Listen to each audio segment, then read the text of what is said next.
Cronos: The New Dawn is more than just another bleak horror game. Beneath the spooky atmosphere, the monsters, and the time travel, it's a story about systems. The systems that humans put their faith in: work, government, medicine, religion, family, etc., and what happens when they fail. Think of it like this. Imagine you join a group called Horror Gamers United. Everyone's here because they love horror. At first, it's great. You all have a shared passion, shared language, but then conflicts start. Resident Evil 1 isn't real horror, someone says. And then you have someone saying, Dead Space was never scary.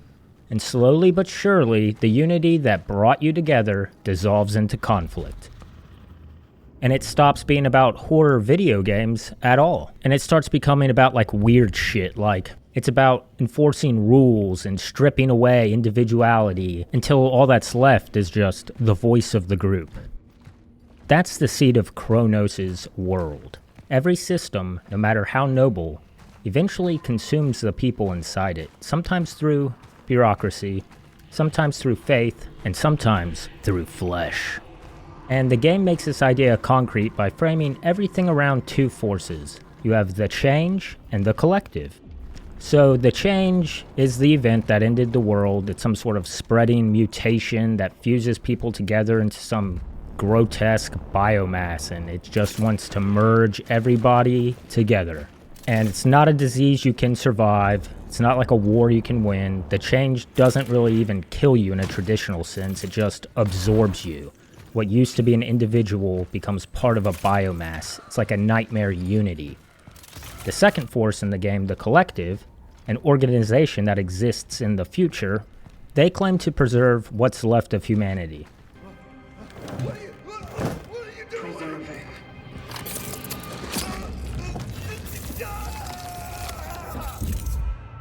Their method is to send travelers back into the past, harvesting essence from people they deem worthy, and having their essence join the collective. Where the change consumes your body, the collective consumes your mind. On the surface and in-game, the two are presented as opposites. The change is like chaotic biology. The collective is organized ideology. But in practice, they're both the same thing. Both strip away the individual and feed it into something larger.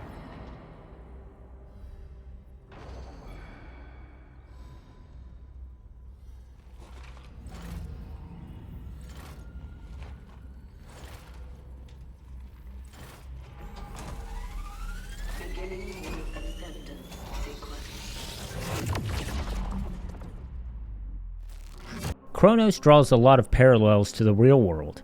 It's not just some abstract apocalypse, it's set in a real location and it's tied to real history. In a PC Gamer interview, one of the developers, the lead writer, I believe his last name's pronounced Laika.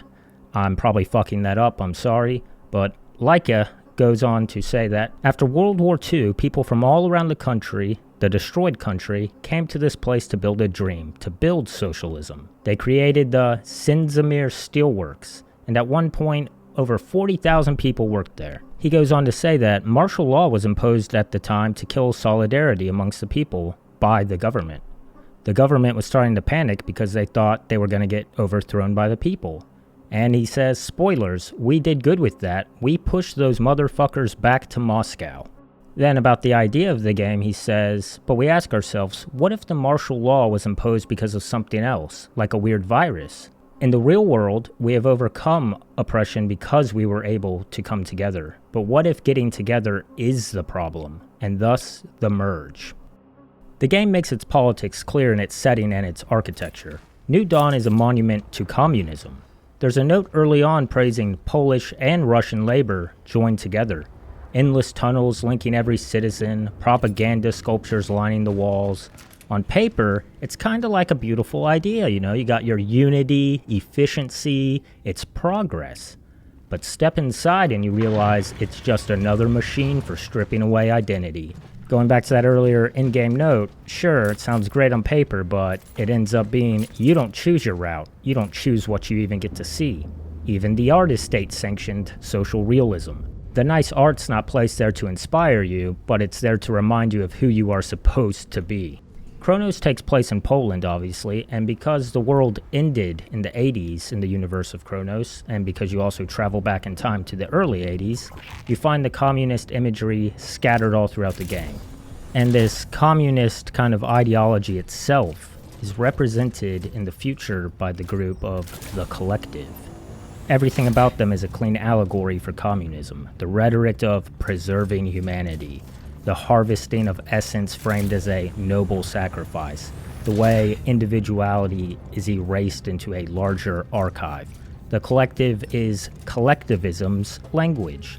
You know, you have the speeches, the slogans, but the change is a little bit different. It doesn't bother with speeches, it doesn't bother pretending. The change is the truth underneath the facade. It is what unity actually looks like when you strip away the speeches and the slogans. One of the first main areas you go to in the game is the Steelworks. And in order to really understand what the game is trying to tell us, we gotta have a quick history lesson. Because in Eastern Europe, steel played a huge part in their history. In the Soviet Union and across the Eastern Bloc, steelworks and the coal mines were held up as the backbone of communism. Workers in those industries were glorified in propaganda posters, films, statues, and other artworks. Steel became shorthand for industrial progress, strength, and collective labor. Like huge factories in Russia and in Poland were built as model steel towns, living propaganda, where the city itself was a monument to communism. And I am going somewhere with all this, I promise, so just stick with me for one more second. In Poland, the city of Nowa Huta, which I'm sure I'm not pronouncing that right at all, sorry, but it was built around a massive steelworks and was designed as a showcase of the communist utopia. However, it eventually became an infamous site of dissent. But originally it was pitched as the proud future of the worker. And in Cronos, the steelworks is where apparently the change started. That's where the origin of it is. Even the isolated begin to change. We need to conduct detailed laboratory tests. But those who survive the first stages of the disease, they merge with each other. It's as if their cells want to create some kind of direct symbiosis. No, it's more than that. It's kind of evolved metabiote. A biological being composed of other beings. Science knows of such cases. But amongst mosses, lichen or fungi, not humans. And it's really fitting and it's quite perfect because the change is like a literalization of what communism always promised. That workers would become the backbone of the system. In Cronos, they do. Their labor, their bodies, their very identities are melted down into collectivized flesh. In real life, under communism, the worker was immortalized in statues and murals and propaganda art. You know, the giant bronze workers holding hammers, muscular steelmen raising flags, shit like that. These images turn the worker into a symbol of collective strength. But in Cronos, that promise collapses in on itself. The very workers who are glorified as the backbone of the systems are quarantined, silenced, and consumed. Their unity doesn't build the future, it sparks riots, and then it mutates. What was once the pride of the state becomes the breeding ground of the change. But hey, the workers were immortalized, just not really in statues. They're immortalized in a different way, by being fused into one biomass. And even before the change takes physical form here, the collapse has already begun. The notes and logs from the Steelworks don't describe individuals being cared for, they describe people stripped of identity. Phone lines were cut, packages confiscated, workers locked in medical tents. Quarantine wasn't protection, it was erasure. The riots that followed were met with bullets, not aid. The truth is, the workers were already being treated as a single, collective body long before the biomass spread. The change only literalized it. It's like they're already forcing people to move and suffer and act like they're already one indistinguishable unit, And that just moves to the next phase of the flesh itself collapsing into that unity. The outbreak isn't like the start of the horror, it's just the next stage in a process that was already underway. What is not in motion dies. Everything longs for change. The Steelworks showed us how labor collapsed into contagion. The hospital shows us what happens when medicine tries to contain it. Unity Hospital. Even the name is ironic. It promises togetherness, safety, healing, but what you actually find is a place overflowing with biomass.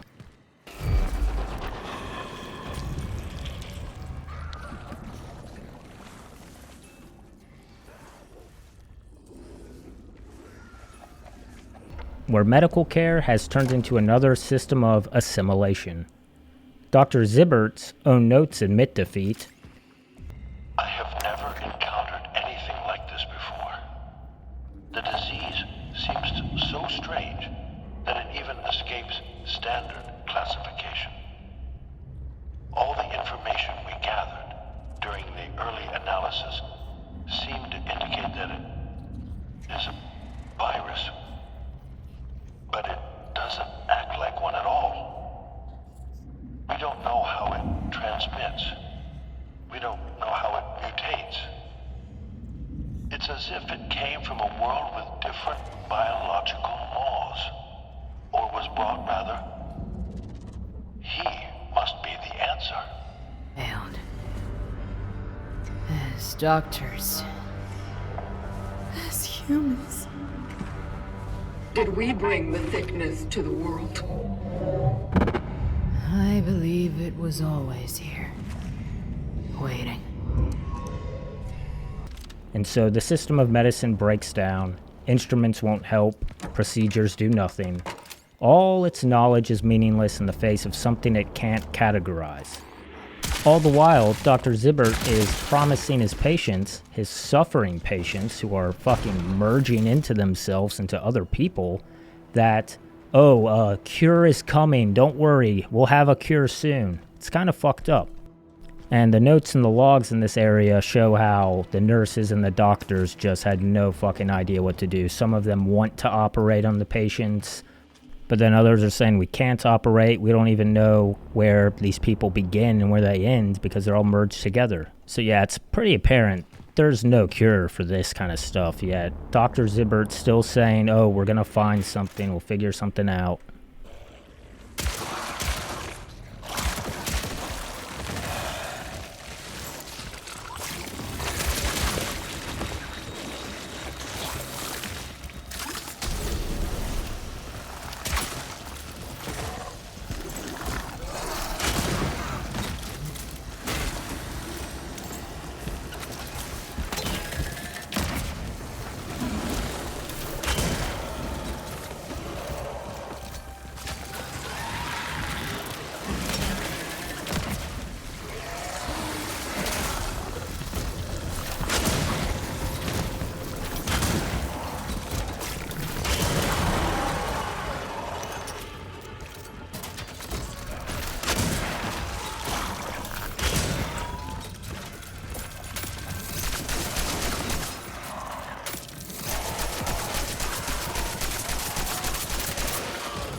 And inside the hospital, the main save room is inside the small hospital chapel.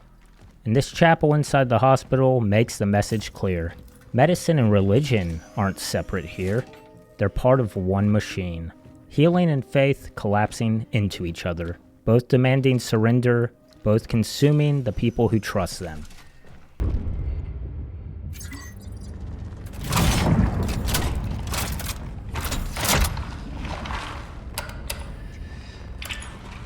Calculating coordinates for the next extraction target. Mother beneath. So the next place you go to in the game is the church, and your target is a nun, Mother Eliza Zibbert. She's the daughter of Dr. Zibbert. And isn't it funny how everything's connected, it's all really, It's already all one thing. It's almost like reality itself in this world is all part of the change. It's all already merged together.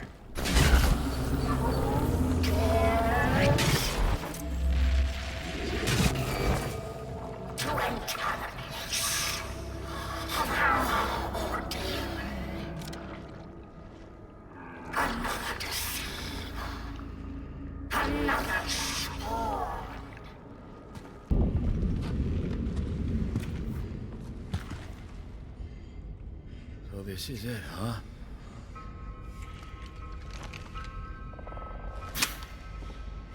Fuck.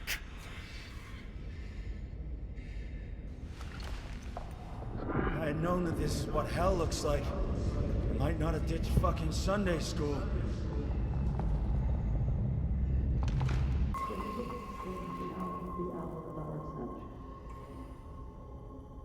Holy Mary, Mother of God, pray for us sinners now and at the hour of our ascension.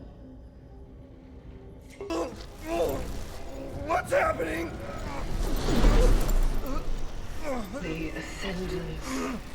It is about to commence. I'm scared. Something is wrong.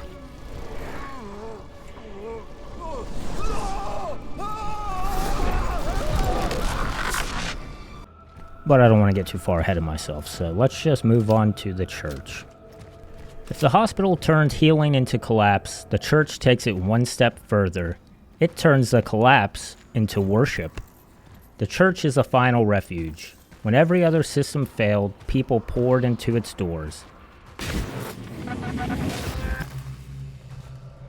At first, it was simple faith, the hope that God would shelter them from the change or whatever.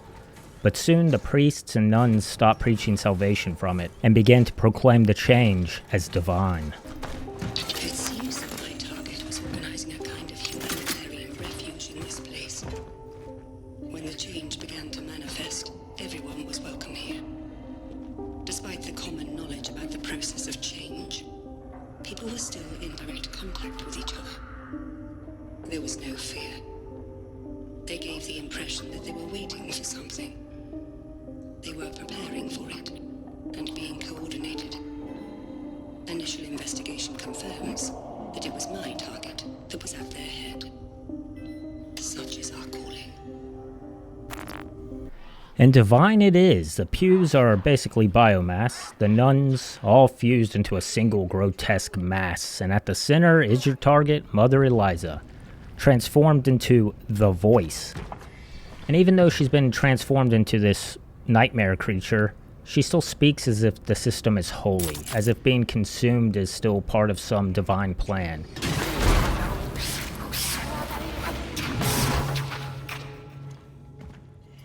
We are those who reject gifts from a god we deem false.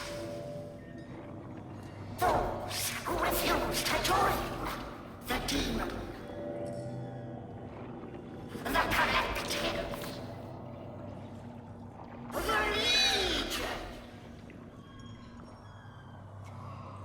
And this is where Cronos shows the ultimate collapse, I think. It's that the worshippers don't just trust the system to save them, they become its mouthpiece. Their bodies are gone, their individuality is just erased, but their voices keep repeating the language of faith. It's the final stage of consumption, when the system doesn't even need to exist anymore because its followers speak for it. The Voice herself makes the connection explicit. She declares, "We are those who rejected the demon, the collective, the legion." Religion doesn't oppose collectivism or the change. It simply rebrands it, sanctifies it, and then calls the collapse of its own system holy. And this is a pretty damning vision of religion. All the other systems that collapse, they leave wreckage too, like the Steelworks leaves riots, the hospital gave false hope.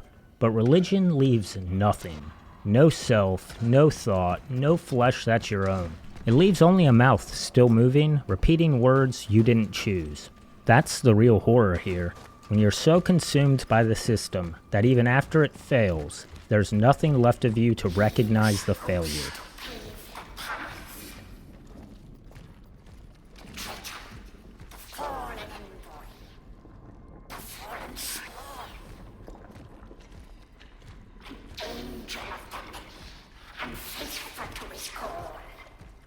You're not even worshiping God anymore, you're worshiping the collapse itself. And it's not like the church doesn't survive the change, it just becomes indistinguishable from it. So it's no wonder Mother Eliza is able to speak as her new form of the voice, because she's basically the exact same before she was merged into the change. She's already been consumed entirely by a system. And like I mentioned earlier with the Steelworks, on some level, it's like a precursor to the change. But the religion aspect, I think, is the most obvious, because what happens after we die? Well, the popular religions will tell you, we all go on, all joining up together in the afterlife. Well, here, the change has done just that.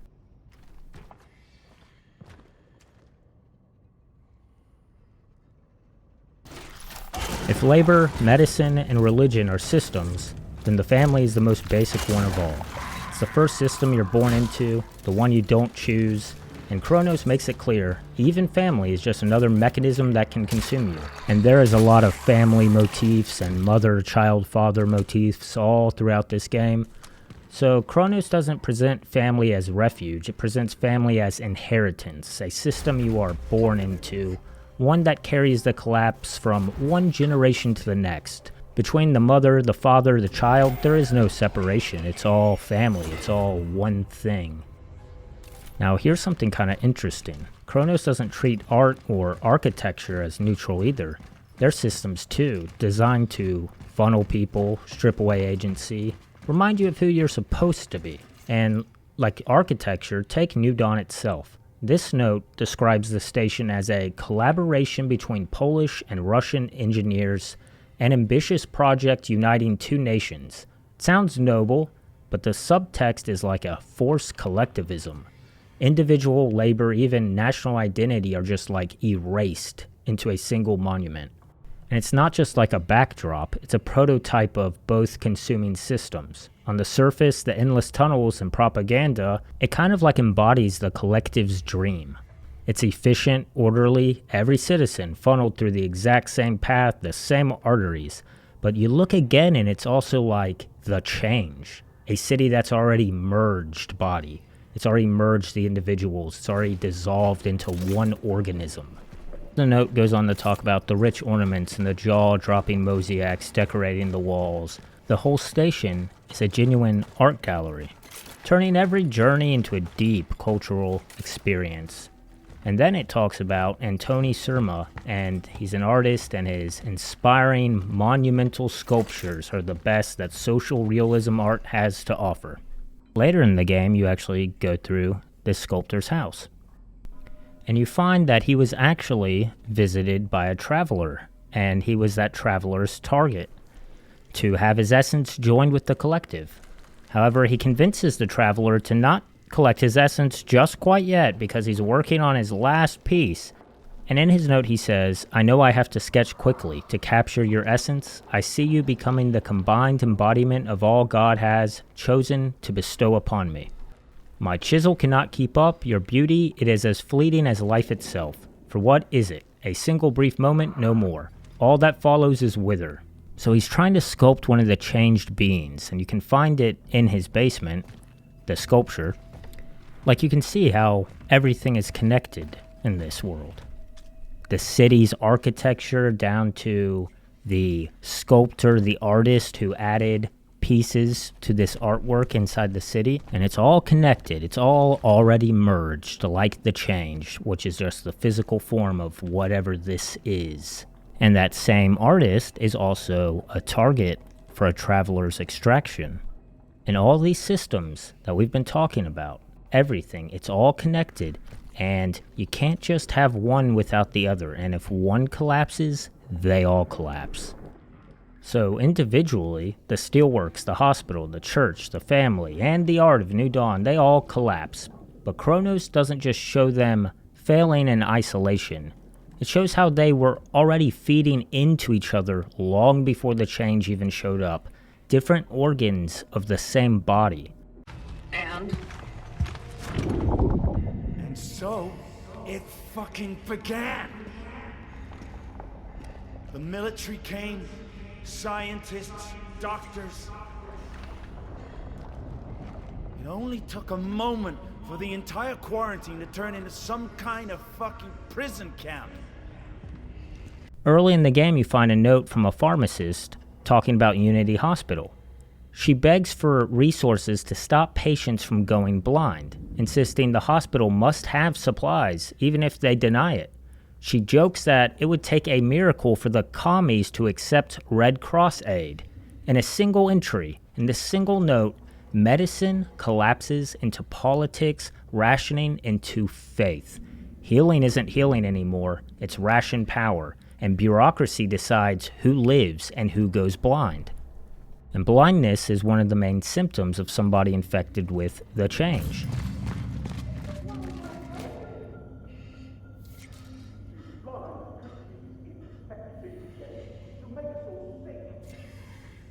Blindness here, it's more than that. It's like a metaphor.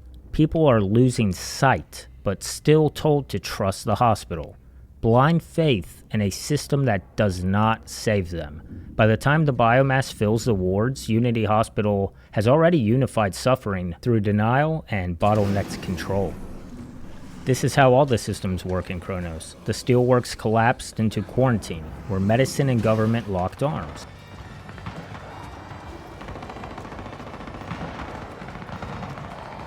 The hospital housed a chapel, where medicine collapsed into faith. The church proclaimed the change divine, collapsing religion into biology. Then you have the Barikas, and they showed family collapsing into labor. One generation feeding the next into the machine.